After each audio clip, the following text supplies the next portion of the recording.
राज्यों में भाजपा ने ऐसा ऐसा काम किया है कि उसका वोट शेयर 60% को क्रॉस कर गया। लड़ेगा। अरे अभी तो आप पूरा मतलब बता रहे थे कि 500 या अकेले लड़ेंगे तो बाकी क्या करेंगे। ठीक है, ये हमारे में ताका जागी करते हैं, इंडिया ब्लॉक के लोग किसी में ताका जागी नहीं करते। ठीक है, ठीक है। कोई हमसे ये कहेगा कि मुलायम सिंह यादव और ओम प्रकाश राजभर ये भी नेता वो भी नेता, ऐसा नहीं होता बाबू। सावन का गीत बजता था तो वो भी ताली बजाते थे, उनको आपने छोटा कर दिया ना। हमारे ऊपर ये ट्रैप ना चलाओ। चंकी पांडे सबको एक सब थाने बराबर कर देंगे, फिर तो आपको जवाहरलाल नेहरू और देवेगौड़ा बराबर है। सभी भाइयों को राम राम। दोस्तों स्वागत है दोबारा डिबेट में। दोस्तों आज के डिबेट काफी शानदार होने वाला है, इसलिए आप लोग जरूरत है कि डिबेट को अंत तक देखिए। दोस्तों आज के इस डिबेट में आप लोग हल्का सा भी बोर नहीं होइएगा, क्योंकि आज के इस डिबेट में दीपक रंजन और अमिताभ अग्निहोत्री सर के बीच में काफी झड़प हुई है। सो आप लोग को डिबेट में काफी आनंद आएगा। चलिए डिबेट को स्टार्ट करते हैं। चलिए शुरू करते हैं। भारतीय जनता पार्टी से लड़ना है तो इस ढंग से लड़ाई नहीं हो पाएगी। इंडिया गठबंधन को बहुत फास्ट होना पड़ेगा, क्योंकि भारतीय जनता पार्टी एक्सपर्ट है इलेक्शन मैनेजमेंट में। ठीक। और दूसरा वक्तव्य उनका यह था कि कई राज्यों में भाजपा ने ऐसा ऐसा काम किया है कि उसका वोट शेयर 60% को क्रॉस कर गया। यह अखिलेश यादव ने कहा। अब उनसे बड़ा नेता तो सपा को है नहीं, देश में कोई नहीं है। नहीं, अब देश की तो चलो ठीक है, हमारे हमारे लिए मतलब जी जी जी। तो वही बात तो हम कह रहे थे, तब आप नाराज हो जाते हो। ये तो अखिलेश यादव से नाराज हो कि भाई आपने कैसे कह दिया। हमारे यहाँ बिल्कुल तैयारी दुरुस्त चल रही है। देखिए, मैं शिको भाई की बात मैं कहना चाहता हूं। देखिए, जो अखिलेश यादव जी ने कहा, आदरणीय अखिलेश यादव जी ने कहा, बिल्कुल सही है कि अगर मान लीजिए अगर आपको किसी से कुछ सीखने को मिलता है या अगर कुछ चीजें अपने आप को आप लोगों के बीच में रख करके अगर आप अपनी मजबूती प्रदान करते हैं तो उसमें कोई गुरेज नहीं होना चाहिए। अब हमारे नेताजी, आदरणीय श्रद्धेय नेताजी आज हमारे बीच में नहीं है। नेताजी की तो तारीफ हर मन से लोग करते थे। इसका मतलब ये नहीं था कि उन्होंने समाजवादी पार्टी ज्वाइन कर ली थी। नेताजी की कार्यशैली, नेताजी की चतुराई, नेताजी का अपने वर्कर्स को लेकर के चलना, इसकी हर पार्टियां तारीफ करती थी। और देखिए, रहा सवाल शिको भाई की, मैं बात कर, बड़े भाई हैं, बहुत सीनियर हैं, मैं इनकी किसी भी टिप्पणी पे टिप्पणी नहीं करना चाहता। लेकिन देखिए शिको भाई, आज की तारीख में सत्ता पक्ष में किसी की हैसियत नहीं है कि अपने सत्ता पक्ष में अपने शीर्ष नेतृत्व के खिलाफ एक शब्द बोल सके। अभी आने दीजिए चीजें, अभी सीटों का बंटवारा होने दीजिए, अभी देखिए किस तरीके से इनके यहाँ ग्लिचेस आएंगे, इनका किस तरीके से जो है सिर फुटोबल होगा। भाई आप कह रहे हैं, बिल्कुल आपकी बात, जो बात एक बात मैं आपकी और कहना चाहता हूं। देखिए, पार्टियां चाहे छोटी हो, चाहे 2 सांसद की हो या एक भी सांसद नहीं हो या एक भी विधायक, ऐसे बहुत से घटक दल जो है इनके वहां भी है, ऐसे बहुत से घटक दल मेरे यहाँ भी। लेकिन हर पार्टी की अपनी एक स्ट्रेटजी होती है, हर पार्टी का अपना एक एजेंडा होता है। और देखिए, चिराग पासवान जी की पार्टी को अगर आपको छोटी लगती है, संजय निषाद जी की पार्टी आपको छोटी लगती है, आप तो बरगद का पेड़ हो, आप तो अपने नीचे किसी को बढ़ने नहीं देते हो, तो आप हटा के निकाल के बाहर फेंको ना उनको। ठीक, आप हटा दीजिए उनको अगर आपको लगता है छोटी पार्टी है। और अमिताभ भाई, आपने एक बहुत बड़ा विवाद खड़ा कर दिया। आपने कहा कि 500 सीटों पर अकेले भारतीय जनता पार्टी लड़ेगी, तो इतने 38 घटक दल बना के 40 सीटों में क्या करेंगे सब। जी ठीक है। ये सवाल आपका तब जायज होता अगर आपने 19 में ये सवाल उठाया होता कि 450 आप अकेले क्यों लड़ोगे। लड़े 303 जी। अरे रुको भाई, 303 जीत के आए, 543 पर लड़ जाए भैया, मतलब है 303 जीत के आए। ये तो देखो, हमसे क्या मतलब है, ये लड़ेगा।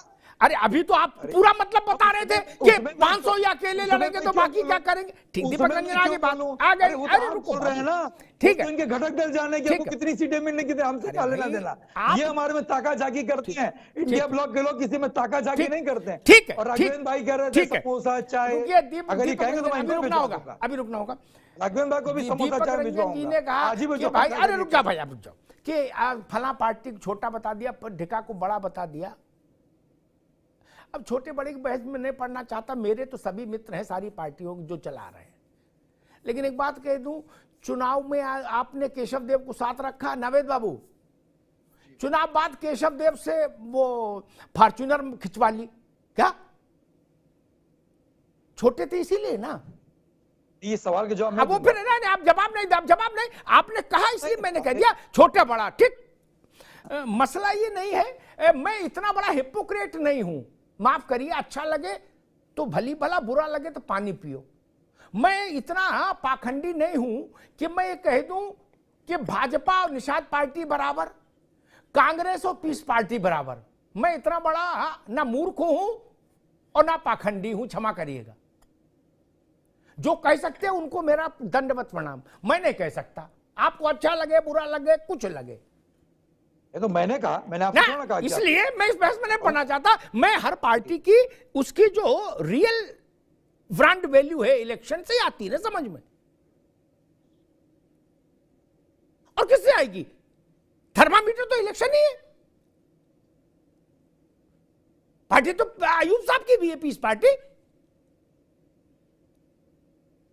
उनका भी अपना दफ्तर है, लेटर हेड है, मोहर है, महानदल भी है, केशव देववाला, कृष्णा पटेल जी भी हैं। लेकिन अगर आप मुझसे ये कहलाना चाहे कि कृष्णा पटेल और मल्लिकार्जुन खड़गे की पार्टी बराबर है, तो मैं ये नहीं बोल सकता भाई ना। कृष्णा जी से मेरा संबंध है, फिर भी मैं ये नहीं बोलूंगा। ये दीपक रंजन बोल सकते हैं, तमजीद अहमद बोल सकते हैं, हम नहीं बोल सकते। आपने मेरी बात को ट्विस्ट कर ये दिया। सब बातें नहीं। अब कल को कोई हमसे ये कहेगा कि मुलायम सिंह यादव और ओम प्रकाश राजभर ये भी नेता वो भी नेता, ऐसा नहीं होता बाबू। हर आदमी सिनेमा में काम करने वाला अमिताभ बच्चन हो जाएगा? बोले वो भी तो एक्स्ट्राज में रहते थे, जब सावन का गीत बजता था तो वो भी ताली बजाते थे, उनको आपने छोटा कह दिया ना। ये हमारे ऊपर ये ट्रैप ना चलाओ, मैं तो कह सकता हूं, ठीक? आप कह सकते हैं ना, आप कहिए। मैं कह सकता हूं मित्र, अमिताभ बच्चन है, पेंटल है, मुकरी है, चंकी पांडे, सबको एक सावधानी बराबर कर देंगे। फिर तो आप कहोगे जवाहरलाल नेहरू और देवेगौड़ा बराबर है। बोले ये भी पीएम रहे वो भी पीएम रहे। देवेगौड़ा जी का सम्मान है, लेकिन नेहरू है मित्र, इस बात का अंदाज जरूर रखिए, नहीं तो फिर भेड़िया धसान हो जाएगा, ऐसा नहीं चलता। अहमद साहब, एक आपने कहा कि इस बात को नजरअंदाज किया जा रहा है कि जो यात्रा चल रही है न्याय यात्रा, उसको भारत जोड़ो यात्रा जहां जहां से गुजरी, वहां के बाद जो चुनाव हुए और जो परिणाम आए, उनका एक तुलनात्मक विश्लेषण किसी ने किया था, मैंने सोशल मीडिया पर देखा था। क्या कि जहां जहां से यात्रा गुजरी वहां क्या परिणाम आया चुनाव में? बहुत अच्छे परिणाम नहीं थे मित्र। मध्य प्रदेश में, राजस्थान में, छत्तीसगढ़ में परिणाम अच्छे नहीं आए जहां राहुल जी की यात्रा गुजरी थी। अहमद साहब, तो दोस्तों, इन जैसा प्रवक्ता हमेशा डिबेट में आते हैं, उल्टी पुल्टी बहस करते हैं और अपने मुंह खा के निकल जाते हैं। आई होप कि आज का डिबेट आप लोग को पसंद आए। अगर पसंद आए तो लाइक एंड चैनल को सब्सक्राइब कीजिए। साथ में आप लोग कमेंट बॉक्स में अपनी राय जरूर बताएं। चलिए मिलते हैं कोई नेक्स्ट डिबेट में, तब तक के लिए जय हिंद, जय भारत, वंदे मातरम।